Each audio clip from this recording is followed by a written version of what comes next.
होते हुए देखने वाले संतों में तारा संत रविदास, संत कबीर, संत गुरु नानक, घासीदास, चोखा मेला, घसीटा दास, संत तिरुवल्लुवर, 19वीं सदी के महानायक ज्योतिबा फूले, दक्षिण भारत के डॉक्टर B.R. अम्बेडकर, कहे जाने वाले पेरियार, E.V. रामास्वामी नायकर, संविधान के निर्माता, नारी के मुक्तिदाता, भारत रत्न, विश्व रत्न, इतिहासकार अम्बेडकर और बहुजन नायक कांसीराम जी के चरणों में श्रद्धा सुमन अर्पित करते हुए आप सभी दूर दूर से आए हुए सम्मानित साथियों को तहे दिल से मैं शुक्रिया अदा करता हूँ। और मैं नहीं समझता कि जो मान सम्मान आपने अभी दिया मैं उसके लायक हूँ, फिर भी आपने जो मान सम्मान दिया मैं आजीवन भर इस मान सम्मान का इज्जत मैं करूँगा और मैं कोशिश करूँगा कि जो मैंने मिशन में अपने जीवन का 20 साल मैंने मिशन में बिताया है एजुकेशन के साथ साथ, तो मैं चाहूँगा कि उसका कुछ शेयर मैं यहाँ पर आपसे साझा करूँ।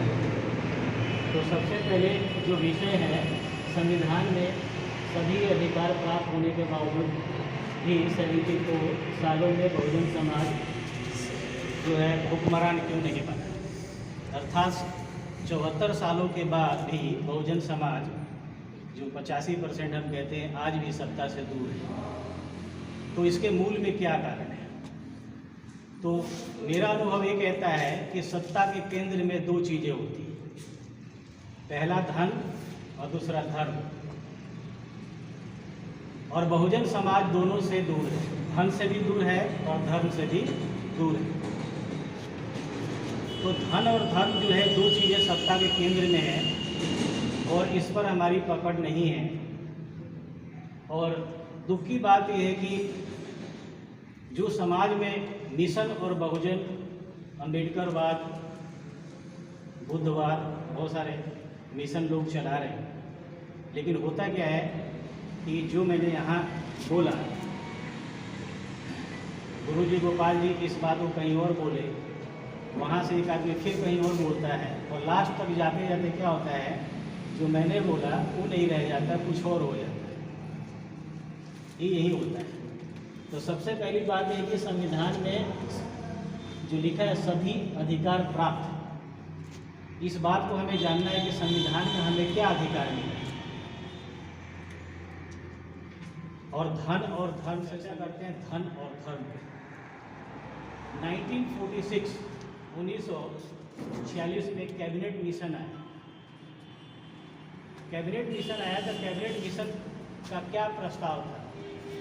कैबिनेट मिशन का प्रस्ताव ये था कि संविधान सभा का गठन किया जाए और संविधान सभा के जो सदस्य होंगे वो व्यस्त मताधिकार के आधार पर चुने जाएंगे। ये कैबिनेट मिशन का प्रावधान था, प्रपोजल था, लेकिन ऐसा हुआ नहीं। कांग्रेस ने इस बात को खारिज किया, यदि संविधान सभा के सदस्यों का चुनाव व्यस्त मताधिकार के आधार पर होता है तो सबसे पहले जो नामावली है, जो वोटर लिस्ट है, उसको बनाने में 4 से 5 साल लगेगा और ऐसा संभव नहीं है। ये कह के कांग्रेस के लोगों ने कैबिनेट मिशन के प्रस्ताव को खारिज कर दिया। फिर संविधान सभा का गठन कैसे हुआ?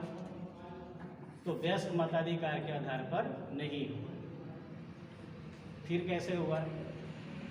तो उस समय 3 प्रेसिडेंसीज हुआ करते थे उस समय, मद्रास, बॉम्बे और कोलकाता।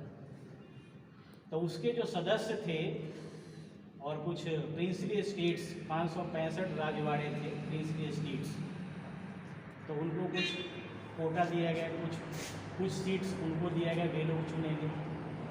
कुछ सिख लोगों को दिया गया, कुछ ये लोग चुनेंगे।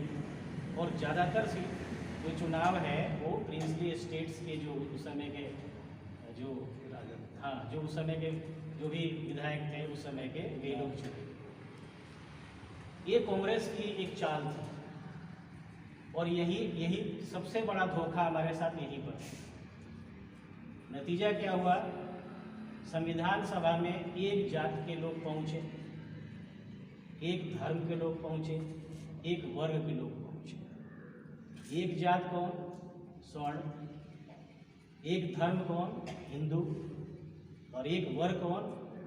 पूंजीपति। तो पूंजीपति, एक जात, एक धर्म और एक वर्ग के लोग संविधान सभा पहुंचे। 99% संविधान सभा में दबदबा किसका था? कांग्रेस का। फिर क्या हुआ? फिर वही हुआ जो कांग्रेस के लोग चाहते थे। तो जब एक जात, एक धर्म और एक वर्ग के लोगों का वो संविधान सभा था, वो संविधान सभा बहुजनों का संविधान सभा नहीं था। फिर वही हुआ जिसका खामियाजा आज तक बहुजन समाज भुगत रहा है। तो जैसे फंडामेंटल राइट्स 6 हैं, मौलिक अधिकार। तो जब हम मौलिक अधिकारों की बात करते हैं तो हम खूब गदगद हो जाते हैं। राइट टू एक्सप्रेशन, अभिव्यक्ति की आज़ादी, कहीं भी प्रॉपर्टी खरीद सकते हैं, कुछ भी कर सकते हैं। लेकिन फंडामेंटल राइट्स के बारे में बाबा साहेब अम्बेडकर का क्या विचार था, ये बहुत कम लोग जानते हैं। इस फंडामेंटल राइट्स से बाबा साहेब खुश नहीं थे। उनका ये मानना था कि फंडामेंटल राइट्स में 3 चीज़ों को शामिल करना जरूरी है जो समाजवादी व्यवस्था का बैकबोन है, रीढ़ की हड्डी। और वो क्या है? रोटी, कपड़ा और मकान। इसको कांग्रेस ने शामिल नहीं किया।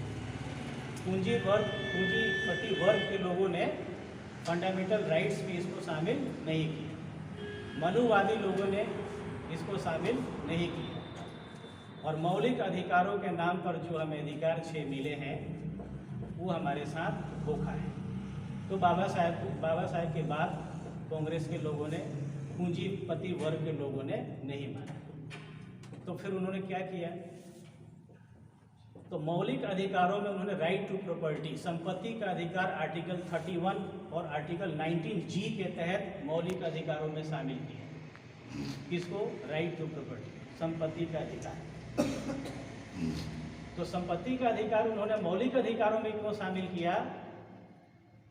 क्योंकि उस समय 565 राजवाड़े, लाखों जमींदार, उत्पादन के तमाम जो साधन हैं वो पूंजीपति और स्वर्ण लोगों के अधिकार थे।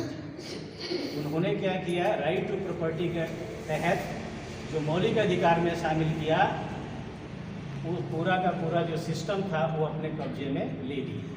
कौन सा सिस्टम? धन का मालिक हो, धन धरती जो भी है उसका मालिक हो, व्यापार, इंडस्ट्री, जो भी उत्पादन के साधन है वो राइट टू प्रॉपर्टी के तहत उस पर कब्जा जमा। इसका विरोध बाबा साहब ने किया था। बाबा साहब ने क्या कहा था? बाबा साहब ने ये कहा था, बल्कि बाबा साहब केवल नहीं कहे थे, उनके साथ कुछ लोग और थे, इसका विरोध किया था। उन्होंने ये कहा था कि जिन लोगों के पास, जिसको हम आज़ादी कहते हैं, आज़ादी ना हमें मिली है ना हम आज़ाद हैं, ये तो बात लगभग सभी बहुजन मिशनरियों को पता हो।